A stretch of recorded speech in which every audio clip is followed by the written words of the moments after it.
United Nations and several allies are working diplomatic channels in an effort to prevent a disaster at Ukraine's nuclear power plants. The Secretary General is in Odessa today after meeting with President Volodymyr Zelensky and Turkish President Recep Erdogan in Lviv yesterday. BBC News correspondent Hugo Bachega joins us now from Odessa, Ukraine. Hugo, welcome. It's great to have you with us. So you spoke with UN Secretary General Guterres about the Zaporizhzhia nuclear power plant. What did he tell you? What is the status of the situation there right now? Yeah, Tanya, Antonio Guterres came here to Odessa because this is the symbol of that grain deal that allowed Ukraine to resume its grain exports. Antonio Guterres was heavily involved in negotiating the details of this deal, which is the only diplomatic breakthrough in this conflict so far. But this visit has been overshadowed by what's happening at the Zaporizhzhia nuclear power complex, 200 miles away here from Odessa. And for days, we've been talking about tensions at this facility, Russia and Ukraine trading accusations of who is to blame for shelling the complex. The Ukrainians accuse the Russians of essentially turning this nuclear facility into a military base, using it to launch attacks against Ukrainian targets, perhaps knowing that the Ukrainians are unlikely to retaliate. The Russians reject those accusations. They say Russian troops are there protecting the plant. Now, Mr. Guterres has called for the creation of a demilitarized zone around this facility, and yesterday the Russian Defense Ministry rejected this proposal. They said this would make the nuclear facility more vulnerable. So earlier today I spoke with the Secretary General and I asked him about the Russian position, and this is what he had to say. I think that there is a long way for a serious discussion. I had a discussion with the Minister of Defense Shoigu. I had yesterday with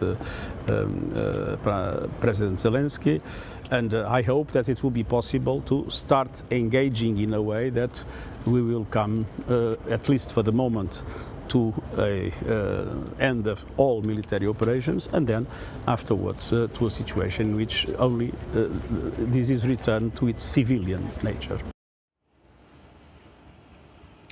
So Antonio Guterres again repeating his call for the creation of a demilitarized zone around the facility, and also the call for international monitors to be allowed into this nuclear complex. Interestingly, I also asked Mr. Guterres about whether or not negotiations are happening behind the scenes with the Russians. He didn't confirm, he didn't deny, and there have been reports now in the last couple of hours of a conversation between the French President Emmanuel Macron and the Russian President Vladimir Putin, in which apparently they agreed on the need for international monitors to visit this complex, but we haven't had any confirmation that this is indeed going ahead. So many conversations. What folks there want so desperately is action. Guterres is also visiting the port city of Odessa to urge continued diplomacy surrounding global grain shipments out of Ukraine. What's the latest on that front?